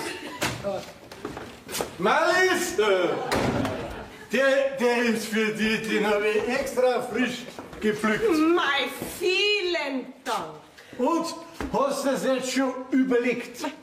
Da gibt's nichts mehr zum Überlegen. Thomas, ich kann die nicht heiraten. Wir sind miteinander verwandt. Was? Wir sind verwandt? Ja. Das ist aber schon. Gut, dann brauchst du die Blumen auch nicht mehr. Die kriegt jetzt unsere Eugenie. Wer ist denn eure Eugenie? Unsere preisgekrönte Milchkur.